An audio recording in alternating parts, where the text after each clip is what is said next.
raise awareness on the menace of unsafe abortion and generate society's support in ending preventable maternal deaths, the Ghana Health Service is promoting a zero-tolerance campaign.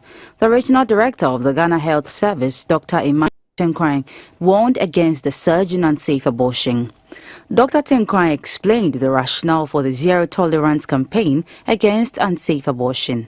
The maternal mortality in this country is very high because Ashanti region alone, last year we lost 174 women through maternal mortality due to complications of the pregnancy. But one worrying situation is that of unsafe abortion. And as I said, we lost 11 women through unsafe abortion. No woman should die from unsafe abortion because as a country we have facility for safe abortion services.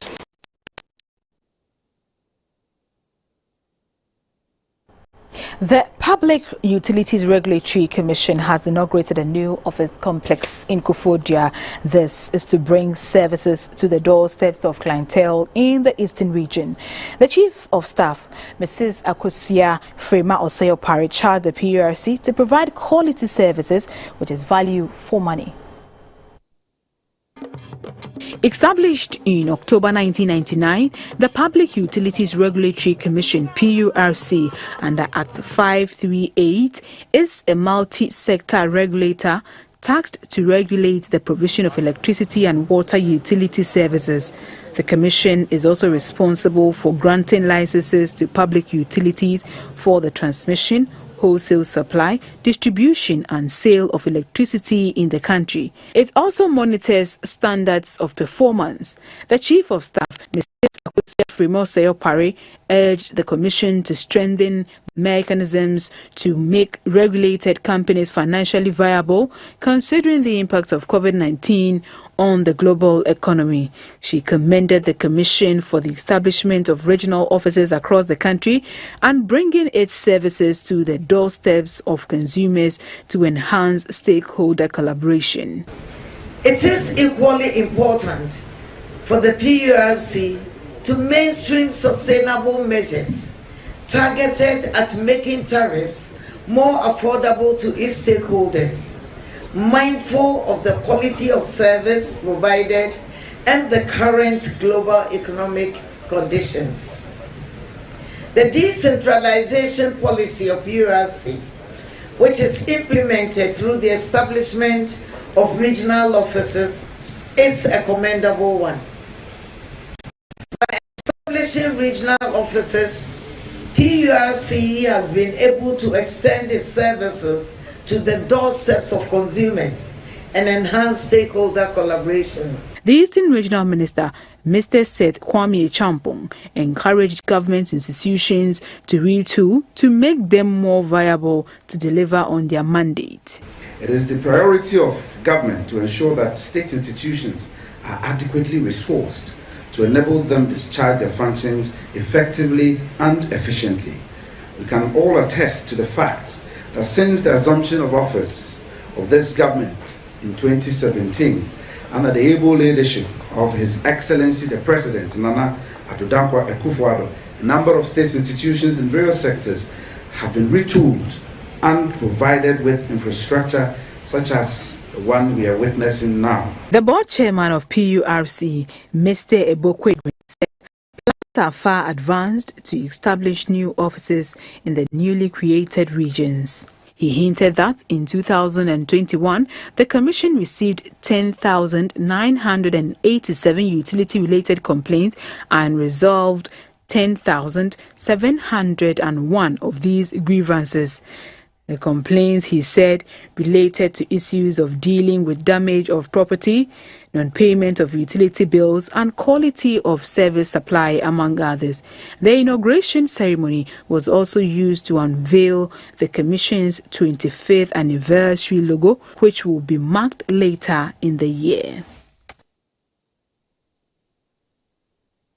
Tomato farmers in Chiabodom, capital of the Techimai North District of the Boni East region, are pleading with the Ministry of Food and Agriculture to create a ready market for their tomatoes. The farmers made the appeal when They conducted a GBC News team round their farmlands for first-hand knowledge of their concerns. Our Bono East regional correspondent Salma Yama has this on this report.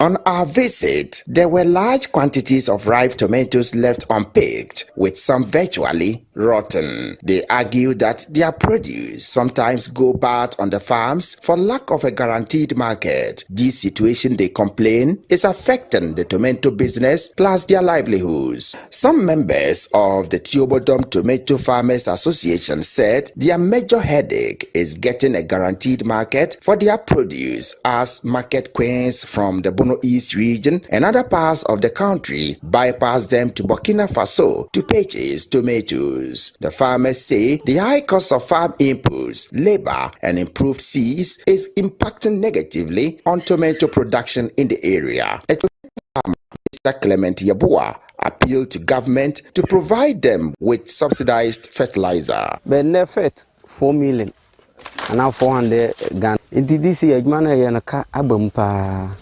Yes, Rabbi say, so see be the planting for food and job with their or my enzyme. Another tomato farmer, Mr. Stephen Kwabena, also appealed to government for support. That in the boost requirement to see compared to my Kamai and so back on 9 million. I'm a feed watching your pan. How do you be into a bunch of buena? Yet another tomato farmer, Mr. Joseph Akugiri, pointed at the lack of a ready market as making tomato farming unattractive. How I want you may hope say beria atofo hawa hayem pasan say don't any man ba wia oboka man man bra wie no atofo no na ayebasa to dan zuo to na ni na pro. The organizer of Tiobodom Tomato Farmers Association, Mr. Gabriel Obeng, alleged that some farmers in committed suicide because they were unable to pay their bank loans. Beton to see 2 million 1.5.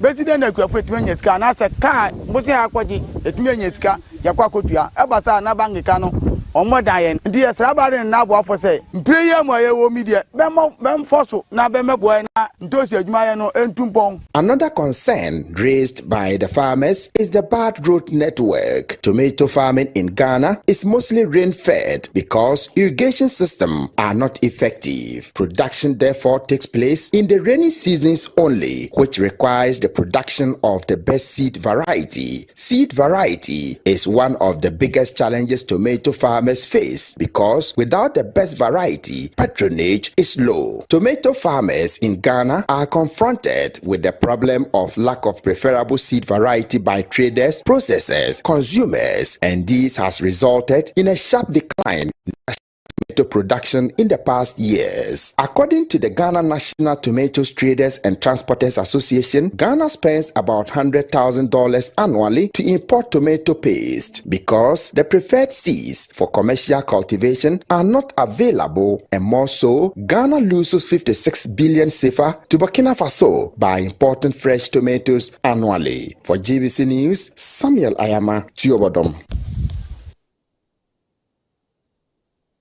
In Accra, there are reports that some government bungalows at Laboni, a suburb of Accra, have been sold to private organizations. An occupant of one such bungalow, Mr. Fred Yevu, says he is being threatened by unknown persons with an eviction notice. In an interview with GBC News, he explained that a group of men have barged in on him at his residence on several occasions to issue him the notice. They claim that the property in question has been leased to the said woman by the Lands Commission. Mr. Fred Yevu, a producer of programs at the Ghana Broadcasting Corporation for some time now, has had to come to terms with regular visits by some well-built men posing as associates of an anonymous woman who gave the order for the eviction notices to be issued to him. Mr. Yevu said that in their last visit, they allegedly made accessions to squatters around the premises when they did not meet him at his residence, to prompt Mr. Yevu about a forcibly eviction if he refuses to move out of the bungalow. Someone came by the name Mohammed early in the morning around 8 a.m. claiming that the place, this my bungalow block D10, has been leased to their madam, and therefore he is advising me for me to vacate or leave the premises with immediate effect. And I said, no, My brother, I don't know where you are coming from. Your name Mohammed. I don't know you. You mentioned one Hamilton or Madam Hamilton. I don't even know her. So I can't do that. I'm living here through the Ministry of Works and Housing, and they allocated this place for me.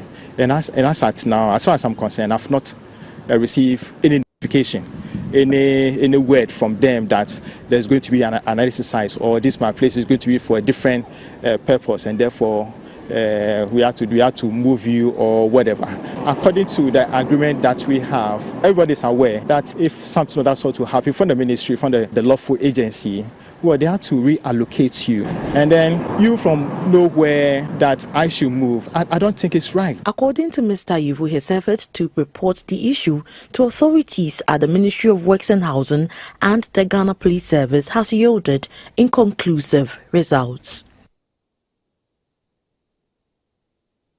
Ahead of the Green Ghana Day in June this year, the Dunkwa Forestry Commission educating residents on the importance of tree planting to whip up their interests in the exercise. The Commission says this will ensure the program is successful. The Dunkwa District Forestry Commission in the Central Region reports that 80% of tree seedlings planted under the first phase of the Green Ghana project in 2001 are doing well. Inadequate rainfall and poor maintenance culture had caused some planted trees in the off-forest reserve area to wither, while others are battling with weeds for survival. The Assistant Manager of the Dunkwa District Forestry Commission, Mr. Christian Kwabnadodu, said, as the country prepares for the day, the Dunkwa Forestry Commission is preparing to ensure a resounding success of the program across the districts. The Abakomahene of Dintra Traditional Council, Nana Jechi Enim, called the people in Dintra to shun activities that will destroy the seedlings that will be planted. Na wa hwenye na ukotwa na ye fra wa himfia na wa ba no wa bechirim sentia ye dua na ye di bokuru no ho ban na ye de boa ama oman ni mu aye kama na wo wa hye ho no wa kotwa uba na wo chirem no wa nchirem yi a The Municipal Chief Executive for Upper Dintra, Mr. Ebenezer Apia Forson, called on individuals and corporate organizations to actively participate in the exercise as part of their contributions towards reforestation and also to help protect the environment from degradation. Residents of Dintra Tijamoso in the Upper Dintra East Municipality of the Central Region now Community Health Planning Service CHIPS compound. The facility, which is expected to serve more than 1,200 residents and its surrounding communities, was a community self-help initiative.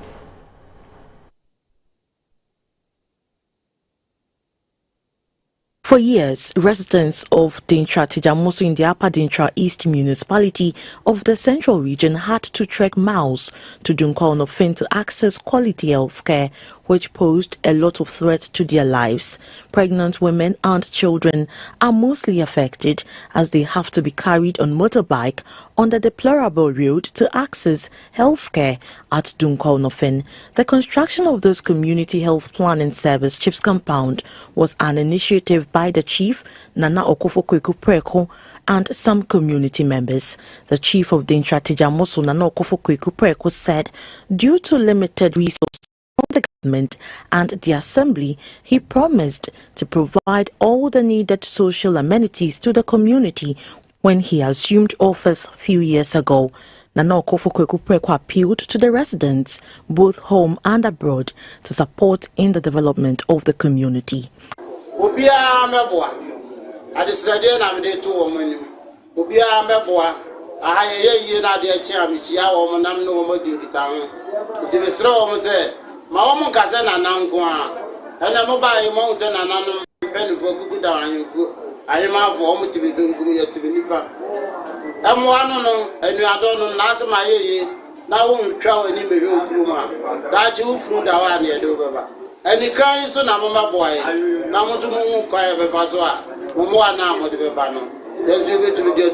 The Municipal Director of Health, Upper Dintra East, Dr. Daniel Akolo, promised that health workers will provide the best health care to the people in the area as they patronize the Chief's compound.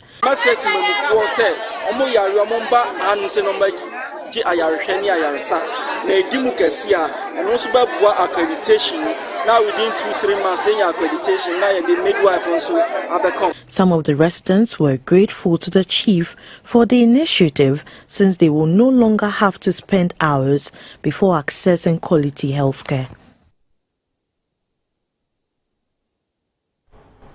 As Ahmadiyya Muslims worldwide celebrate their annual convention, the call is for all Muslims to play a role in removing the misunderstanding and misgivings about Islam in the world and highlight the beauty of Islam in their respective capacities. At the opening of the convention in Accra, the Amir and missionary in charge of the Ahmadiyya Muslim in Ghana, Alhaji Mulvi bin Saleh, said, everyone who believes in Islam should establish peace and brotherly environment in the world.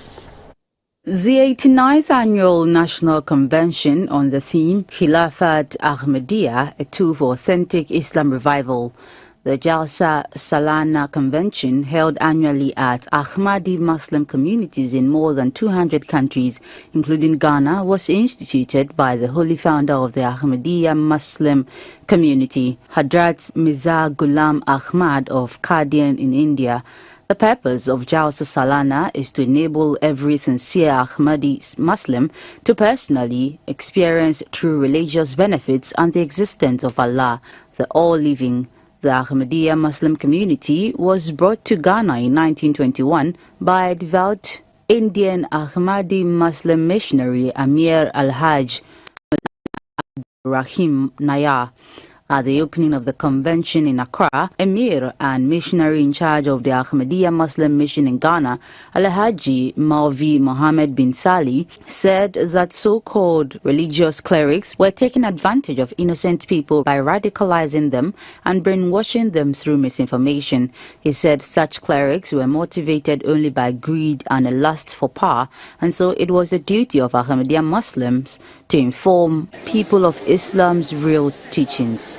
Indeed, the saddest note is in the fact that the Muslim world is in great turmoil, and Muslim youth are gradually developing an inferiority complex and resultantly shying away from Islam. The world is gradually but tactfully avoiding the company of Muslims, also because of the established erratic, inhumane, and unfriendly nature of the Muslim. The two-day convention was held by the Ahmadiyya Muslim mission on the theme, a tool for authentic Islamic revival. Thus, imbibing good morals and etiquettes of a Muslim on earth. The head and missionary in charge of the Ahmadiyya Muslim Mission Ghana, Alhaji Mulvi Mohammed bin Saleh, charged Muslims to be vigilant and report to the police of any suspicious terrorist groups or persons in the community.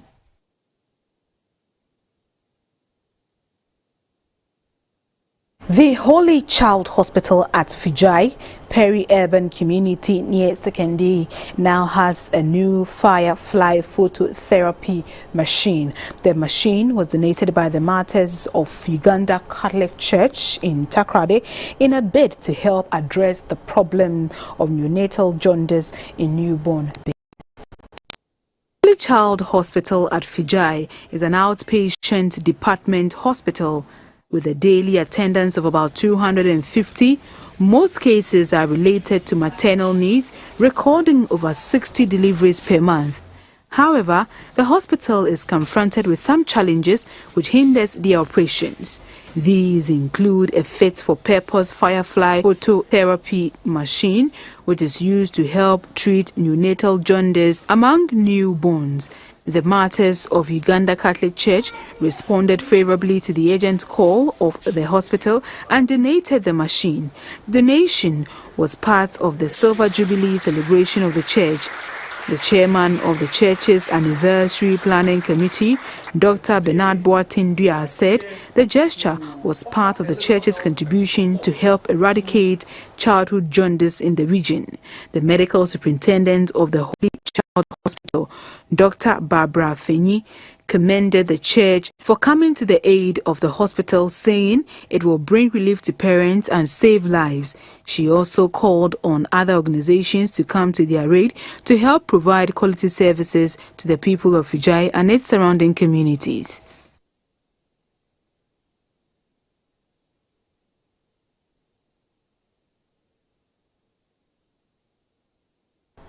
Two-and-a-half-year-old Esther Obenewa needs $2,500 to undergo corrective surgery for hole in heart. She was diagnosed of tetralogy of Fallot at the Korle Teaching Hospital last month, and her mother have not been able to raise the money. They have therefore resorted to public for help.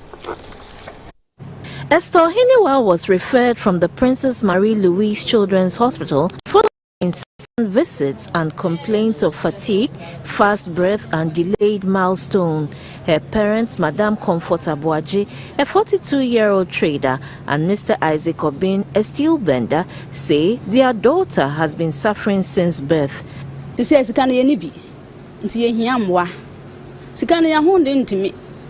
Even crash as on quite test Sahura no crampon. Sika Cranian asa. Mebano Babono who can be brave, so still. Yali and co. Na, doctor will say, I just say operation and Sana Qualano, no Humbertono. And to Miss Ra out of what in Yamenka Makuma. The cardiothoracic surgeon says further management will involve a palliative procedure to improve blood flow to the lungs, a year after which she will undergo corrective surgery.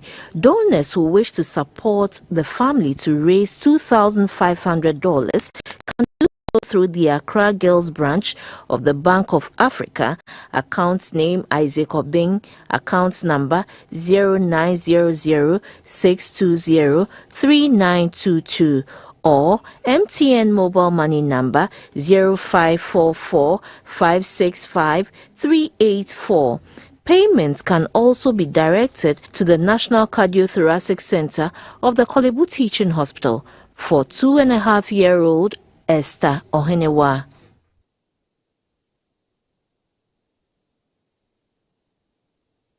It's time to remind ourselves of the week's headlines in pictures.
In business, the board of the African Development Bank has endorsed the proposal for the IMF special drawing rights amounts of African countries be channeled through the African Development Bank to help raise more capital for the continent. The president of the African Development Bank is confident the bank's efforts to raise more capital will reduce than increase the continent's debts.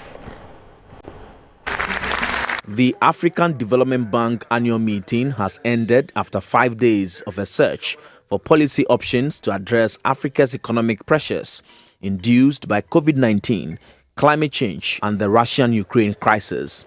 Just when the continent was leaving behind the crippling effect of COVID-19, Russia, a leading oil producer in the world, invaded Ukraine, causing a rise in fuel prices, resulting in high inflation.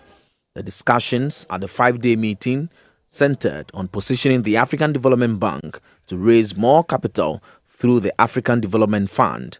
There's great support for us as we look at ADF 16, the African Development Fund 16th replenishment.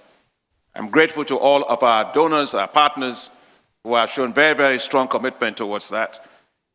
And the most important thing that came out of our discussion is support for the African Development Fund to use the equity it has accumulated over time to be able to go to the global capital markets to generate the money. Of course, we will still have to finalize all of those with our board of governors and our board of our directors.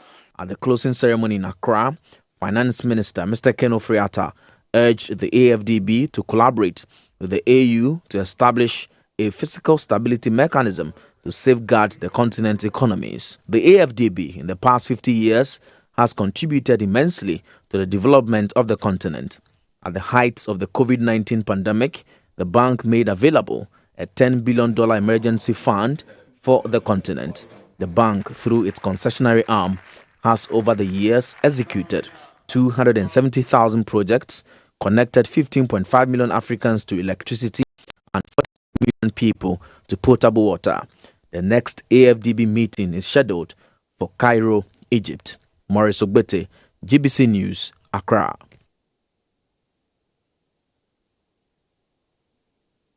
Ahead of the Tanzania-Ghana Tourism Investment and Trade Forum, Tanzania's High Commissioner to Ghana designate Mr. Benson Alfred Banner has called on other African countries to invest in the country's tourism sector. He said Tanzania aims to increase the number of tourists from Ghana by 22% from the current annual average of 2,585 to 4,500 visitors by 2023.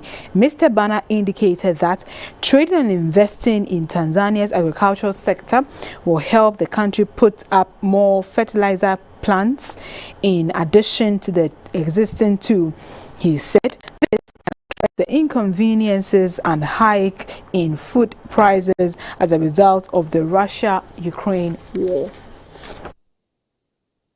Tanzania's foreign missions are required to attract foreign direct investments into Tanzania by prospective investors. In our case, we are duty bound to investors from ECOWAS countries, specifically in Ghana, to consider investing their capital in Tanzania. We have the obligation to ensure that Tanzania products get space in our accredited countries, i.e. the markets of ECOWAS member countries. The forum is intended to bring together stakeholders in leisure and tourism industry, prospective investors, and traders in order to draw their attention, sensitize them, and motivate them to explore more and use the information to make rational decisions regarding visiting Tanzania as a tourist destination, investing in the country, and engaging in trading products that are produced in Tanzania. When you invest in Tanzania, you access the markets of about 500 million people. You can sell your products in South Africa, Botswana, Zimbabwe, Mozambique, Zambia, Malawi, Kenya, Uganda, with ease, without hitches. We have a vast land which is untapped until today. So there is plenty of land. Land is not a scarce commodity in Tanzania. So we welcome investors to invest in fertilizer producing industry. We are now trying to convince Alhaji Aliko Dangote of Nigeria to consider investing in fertilizer production.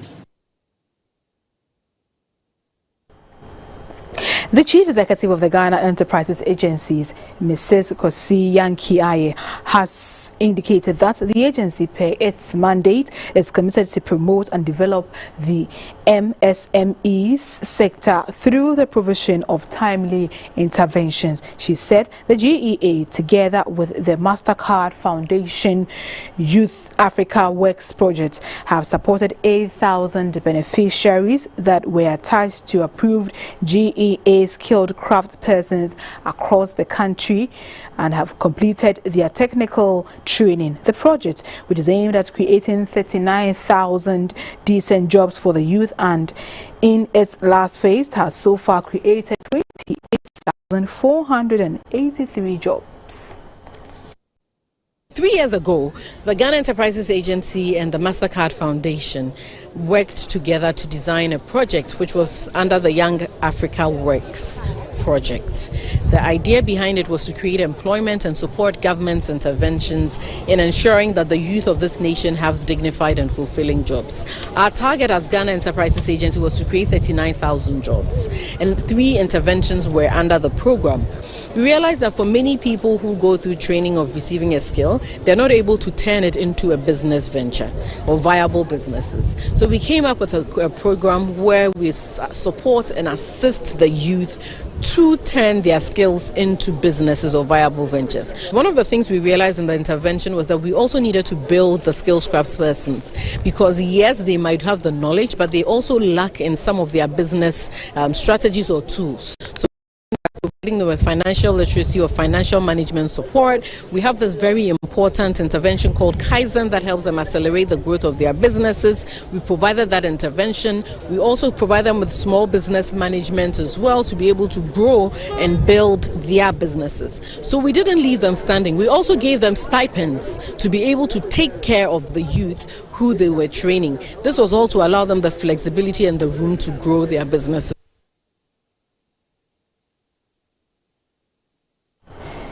24 businessmen and women have been honored for their exemplary work at the West Africa Nobel Congress Awards held in Accra. The recipients were tasked to contribute towards the development of the economy post-COVID-19.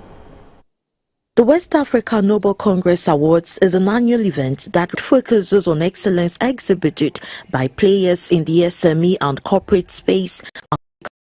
The sub-region strive to bounce back from the ravages of the COVID-19 pandemic.